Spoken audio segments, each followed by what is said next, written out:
My name is Yahya. I am 46 years old, and I came from Philippines.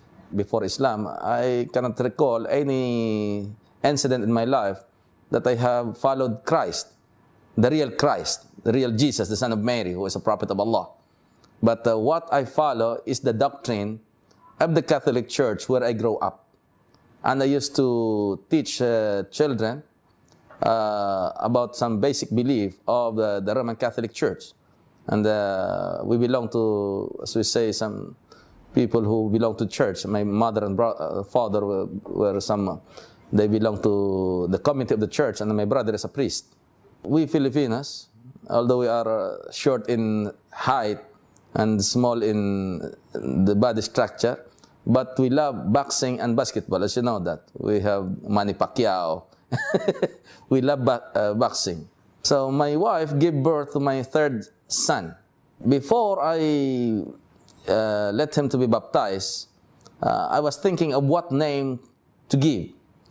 So I combined two names, the name of Shaquille O'Neal, which was in the peak of his career in Orlando Magic, and Patrick Ewing. So I named my son Shaquille Patrick. But 3 weeks before I took him to the church for baptism, I saw him boxing on the air. So I changed his name. Instead of Shaquille Patrick, I named it Muhammad Shaquille, from the name of Muhammad Ali the boxer.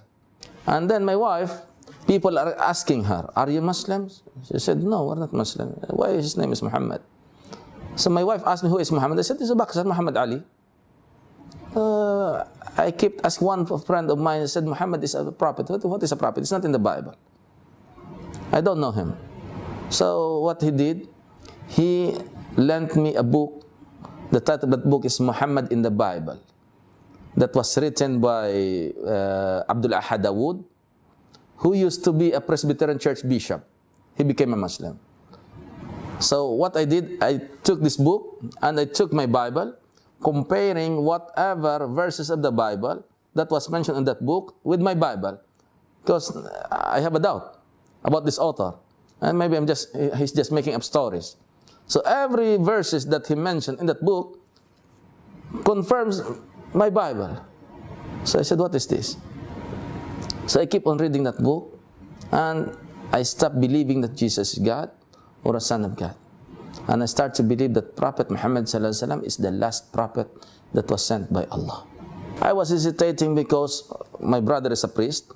I don't want to destroy his reputation. And I don't know how to pray, because he told me when you become Muslim, you have to pray 5 times a day. So I don't know how to pray. When my family knew it, they want me to leave Islam. But I just gave them the choice. I told them, if you can promise me salvation on the day of judgment, I will leave Islam. They said, we can't promise you. So I said, khalas, we have to look for our own salvation, because in our grave, I will be alone. I will be buried alone. I will be resurrected alone. I will be alone in my grave. So I have to look for my own salvation. So I decided, alhamdulillah. It was mentioned in the Bible, in the book of Matthew, that he said, "Enter through the narrow gate. For wide is the gate and broad is the road that leads to destruction, and many enter through it. But narrow is the gate that leads to life, and only a few find it." So be one of the few.